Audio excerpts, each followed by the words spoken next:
अस्सलाम वालेकुम everyone, this is सना फैसल। कैसे हैं आप लोग? ठीक ठाक है, उम्मीद है खैरियत से होंगे। जनाब, आज जिस जगह पे मैं मौजूद हूँ उस जगह के हवाले से भी मैं आपको बताऊँगी, लेकिन पहले आप अतराफ़ में देखें और ये देखें कि अतराफ़ में आसपास माहौल किस किस्म का है। यहाँ पर यहाँ पर आपको क्या चीज़ें नज़र आ रही है मैं आपको बताती हूँ। यहाँ आमने सामने आपको दुकानें नज़र आ रही हैं, तंग गलियाँ नज़र आ रही हैं और यहाँ पर जो है वो बाहर आप देख सकते हैं बहुत सारे लोग बैठे हुए हैं और अभी यहाँ से गुजरते हुए आपको कोई भी जगह सुनसान नज़र नहीं आएगी।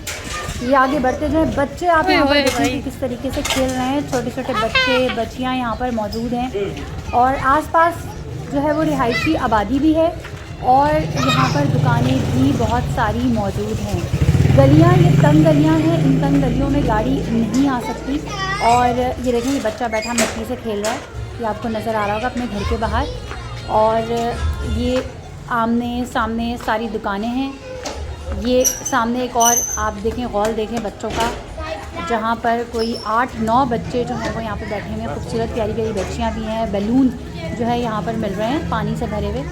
और गलियों में ही मुलहका गलियाँ हैं जहाँ पर बहुत सारे लोग जो है वो आपको नज़र आ रहे हैं। ये देखें ये बड़ी प्यारी सी बच्ची है, इसी गली से जो है ये खेल रही है। और ये आगे देखें यहाँ पे भी बहुत सारे बच्चे बैठे हुए हैं, ये भी देखें बच्चे हैं। इस साइड भी आप देखें तो यहाँ पर बच्चे, बल्कि बच्ची है। आइए, क्या नाम है बेटा आपका? क्या नाम है? उस्मान। लगभग 4 साल की बच्ची होगी और यहाँ पे चीज़ लेने जो है वो दुकान पे आई हुई। यहाँ पे भी देखें 4 बच्चियाँ जो है वो बाहर बैठी हैं। यहाँ पे भी आप देखें 4 से 5 बच्चे इस साइड भी बैठे हुए हैं। ये दुकान के बाहर बच्चियाँ, कुछ बच्चियाँ दुकान के अंदर भी मौजूद हैं। आप सोचोगे मैं इतना ज़्यादा तोल क्यों दे रही हूँ, बात को बता के नहीं रही क्या मैं किस जगह हूँ, लेकिन मैं बताऊँगी आपको। लेकिन पहले माहौल दिखाती हूँ। ये बच्चा देखें, यहाँ पे भी देखें बड़ी खूबसूरत सी बहुत प्यारी सी बच्चियाँ यहाँ पर बैठी हुई हैं। यहाँ पे भी एक बच्ची बैठी हुई है, ये बच्चे बैठे हुए हैं। ये बच्चे देखिए आप, मुख्तलिफ़ बच्चे यहाँ पर मौजूद हैं। ज़्यादातर जो है वो कम उम्र बच्चे हैं, यानी 10 साल से कम उम्र बच्चे यहाँ पर हमें नज़र आ रहे हैं। बड़े बच्चे भी हैं मौजूद यहाँ पर और कुछ बुज़ुर्ग हजरात भी घर के बाहर नज़र आ रहे हैं। बच्ची देखें आप। उसके अलावा अब जिस घर में हम पहुँचे हैं और अब जिन साहब से मैं आपकी मुलाकात कराऊँगी, ये है मुनीबा के वालिद साहब। ये मुनीबा की बहनें हैं। नाम क्या आपका? नौशीन। नौशीन, सही। नौशीन, मुनीबा को याद करते हो आप? जी। अब आपको बाहर जाते हुए डर लगता होगा, अब आप बाहर नहीं निकलते होगे ना? जब हम लोग सब चीज़ लेने कोई काम होती है फिर जाते हैं, इससे नहीं जाते। सही। मम्मा मना करती हैं अब? जी, अभी बोले बाहर नहीं जाना। नाज़रीन, ये बदकिस्मत मुनीबा की बहन है, वही मुनीबा जो कि 7 साल की बच्ची थी और 16 नवंबर को घर से गायब हुई थी और जिसकी लाश 18 नवंबर को कचरा कुंडी से मिली। इसके वालिद साहब क्या कहते हैं, आइए आपको सुनवाते हैं। मुझे ये बताइएगा, अगर उसका कातिल आपके सामने आ जाए तो आप क्या करेंगे? बस जो फिर दिल में आया वही करेंगे। अभी दिल से क्या निकलता है उसके लिए? तो मैं क्या बोलूँ, उसकी सज़ा के लिए मेरे दिल में ऐसा कोई चीज़ नहीं है कि मैं बताऊँ, क्योंकि वो तो सज़ा के ऐसा सज़ा तो दुनिया में होगा नहीं कि उसको मिल जाए। सही। आप दुनियावी सज़ा से ज़्यादा जो आखिरत में सज़ा मिलेगी उस पर यकीन रखते हैं? वो तो ऐसा सज़ा है कि जुल्म का निज़ाम इधर भी नहीं चलता है और उधर भी नहीं चलता है। उसको इधर भी सज़ा इंशाल्लाह मिलेगा और उधर भी मिलेगा।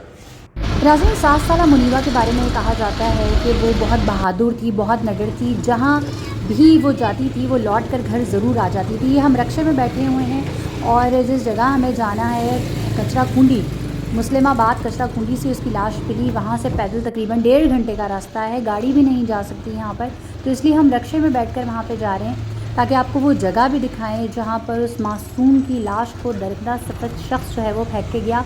उस जगह के हवाले से मैं आपको बताऊं कि वो चारों तरफ से 4 दीवारी और एक खाली प्लॉट था जिसमें सिर्फ कचरे के अंबार थे और वहाँ पर एक बच्चा जो है वो छत पे पतंग उड़ा रहा था, उसके जो वहीं उसी प्लॉट के सामने जो घर था वहाँ पर। और जब उसकी पतंग जो है वो कट के वहाँ गिरी और वहाँ वो पतंग उठाने के लिए आगे बढ़ा तो उसने देखा कि वहाँ पर जो है एक बच्ची की लाश है और उसने कपड़े लाल कलर के पहने। देखें ये कचरा कुंडी, हम वहाँ पहुँच चुके हैं, आपको मैं दिखाती हूँ। ये देखें, ये दीवार को पुलिस ने तोड़ा है और तोड़ने के बाद जो है वो यहाँ पर जो है वो उन्होंने उस बच्ची की लाश को यहाँ से निकाला और फिर पोस्टमार्टम के लिए भिजवाया। यहाँ वो बच्ची खुद से नहीं इंटर हो सकती। ये दीवार इस तरह से खड़ी थी, आसपास भी दीवारें हैं, सामने भी दीवारें हैं, उसकी लाश को यहाँ पर फेंका गया था। और ना सिर्फ उसकी लाश को यहाँ फेंका गया था, उससे पहले उसे दरिंदगी का, बर्बरियत का और हवस का निशाना बनाया गया था। उस बच्ची के साथ ज़्यादती की गई थी और पोस्टमार्टम की रिपोर्ट के मुताबिक उस बच्ची के सर को दीवार से 3 से 4 बार मारा है, यानी उसको ज़्यादती का निशाना बनाने के बाद जान से मारने की कोशिश की। और ये वही शख्स करते हैं जिसको ये ख़दशा हो कि आया ये बच्ची मुझे बाद में पहचान लेगी या बाद में ये मेरे लिए मसाइल खड़ी कर सकती है, इसलिए उस बच्ची को जान से मारने की कोशिश की गई। एसएसपी मलीर इरफान बहादुर ने तो कार्रवाई करते हुए जो मुतालिका एसएचओ था उसको मुअत्तल किया कि उसने फौरी तौर पे एफआईआर का इंदराज क्यों नहीं किया, क्यों नहीं कार्रवाई की, क्यों नहीं ढूंढा। लेकिन मैं आपको जो शुरू से दिखाना चाहती हूँ वो ये दिखाना चाहती हूँ कि इसकी हर गली में आप चेक करें कि मासूम बच्चे घूम रहे हैं। अगर वो दरिंदा सफ़ेद शख्स इसी तरीके से खुला घूमता रहा तो ये बच्चे महफूज नहीं रहेंगे। पढ़ते हो, स्कूल जाते हो, मदरसे जाते हो, कौन सी क्लास में? 8, 9। मुनीबा को जानते थे? खेलती थी आपके साथ? नाज़रीन, आपने देखा कि जब मैंने बच्चों से बात की तो उन बच्चों ने कहा कि हाँ, हम मुनीबा के साथ खेला करते थे। वो गुंजान आबाद इलाका है, बहुत ज़्यादा रश वाला इलाका है और इतने रश वाले इलाके में जहाँ लोग एक दूसरे को जानते हों, पहचानते हों, जिनको पता हो ये फ़लाँ का बेटा है या फ़लाँ की बेटी है या फ़लाँ का लड़का है या फ़लाँ की लड़की है, और इतना ज़्यादा जहाँ रश रहता हो, जहाँ पर बच्चे लातादाद जो है वहाँ पर खेल रहे हों।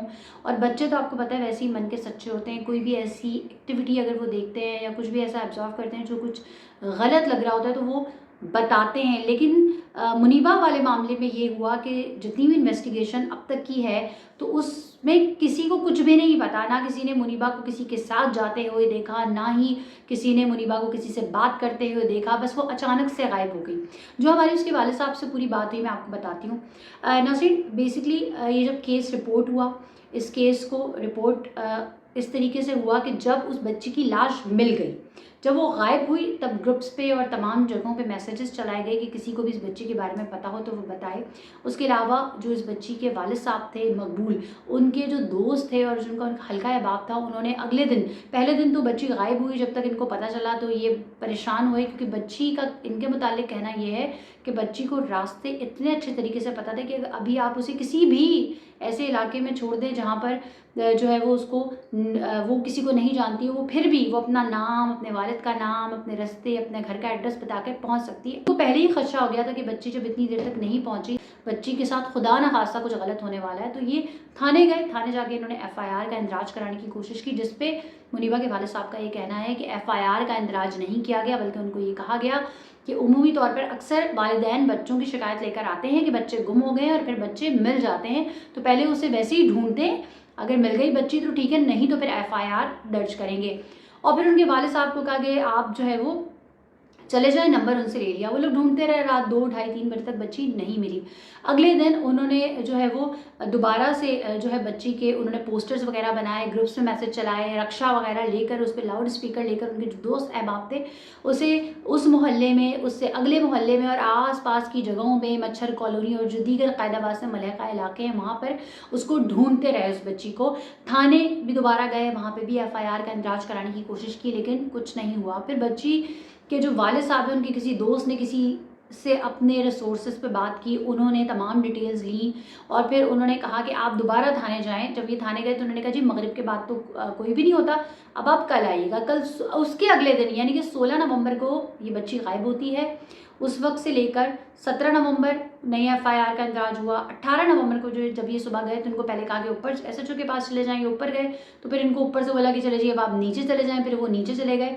उसी दौरान इनको एक कॉल आई जिसमें ये बताया गया कि मुनीबा जो बच्ची है शायद वो बच्ची हो सकती है, क्योंकि कचरा कुंडी में किसी बच्ची की शनाख्त हुई है। एक बच्चा जो कि पतंग उड़ा रहा था उसने वहाँ पर देखा कि जो है उसकी पतंग गिर गई। उसने देखा, जब वो अपनी पतंग उठाने के लिए उसने कहा कि मैं इधर जाता हूँ, तो उसने देखा कि वहाँ पर किसी की लाश मौजूद है, किसी बच्ची की, और उसने रेड कलर के कपड़े पहने। उसी गली में एक सीख बोटी और टिक्का वगैरह लगाता था। जब उसने देखा कि आसपास इतना रश जमा है, क्या मामला है, क्या माजरा है, और उसका ये कहना है, जब हमने उससे बात की तो उसने भी ये कहा कि मैं भी उस बच्ची को ढूंढ रहा था।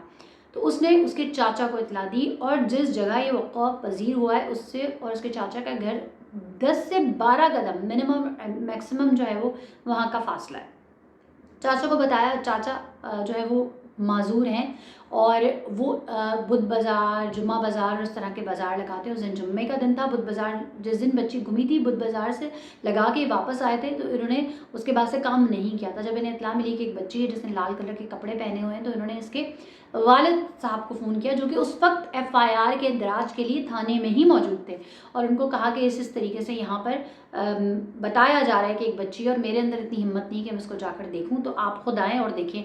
उसके बाद ये पहुँचे, खुद ही बच्ची इन्होंने देखी, फिर पुलिस को इत्तला की, फिर बच्ची का जो है पोस्टमार्टम हुआ, उसमें बताया गया कि उसको ज़्यादती का भी निशाना बनाया गया। और अहले मोहल्ला के बकौल की बच्ची को 2 दिन हो गए, जबकि जो हमारी इस हवाले से तफ्तीशी अफसर से बात हुई और जो पुलिस से बात हुई, SHO से बात हुई, तो उनका ये कहना है कि बच्ची जो पोस्टमार्टम की रिपोर्ट आई जिस वक्त 2 बजे यानी कि जुम्मे वाले दिन 18 तारीख को 18 नवंबर को बच्ची का जब पोस्टमार्टम हुआ, तो ये बताया गया कि बच्ची की डेथ को 18 से 20 घंटे हो चुके हैं। अब ये कि तमाम जिन लोगों पे शकूक व शवाहद हैं, और चूँकि वो मैंने आपको पहले ही बताया कि गुंजान आबाद इलाका है, मैंने आपको दिखाया बल्कि कि वहाँ पर हर घर के बाहर ढेरों ढेर बच्चे मौजूद हैं। यानी कि अगर कुछ हवस परस्त शख्स हैं और कोई जहनी पसमानदगी का शिकार लोग हैं, जो भेड़िए हैं, जो दरिंदे हैं, अगर वो खुलेआम इसी तरह घूमते रहे तो आज मुनीबा है, कल को कोई और बच्ची भी हो सकती है।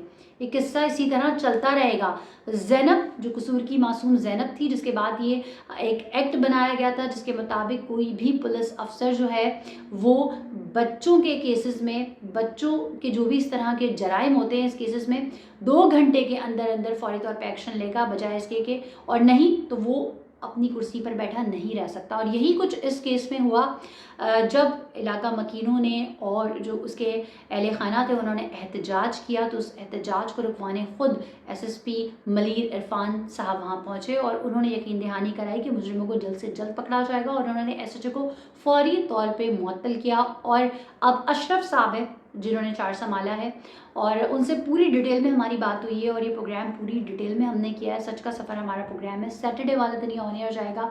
इलाका मकीनों का ये कहना है कि अगर जुम्मे तक जो है वो यानी कि परसों तक अगर हमें इंसाफ नहीं मिला, कातिल हमारे सामने नहीं आया, तो हम फिर से एहतजाज करेंगे। इस केस में मुख्तलिफ लोगों के जो है वो DNA टेस्ट भिजवा दिए गए हैं, मुख्तलिफ लोग अभी भी ज़ेरे हिरासत में हैं और रोज़ एक नई अपडेट आ रही है। इस केस को बहुत सीरियसली लिया जा रहा है और मुजरिम का सुराग लगाने की कोशिश की जा रही है। लेकिन अगर गफलत ना बढ़ती जाती, इदारे वक्त पे काम कर लेते, तो शायद नीबा ज़िंदा बच सकती थी। अपना ख्याल रखिएगा। अल्लाह हाफ़िज़।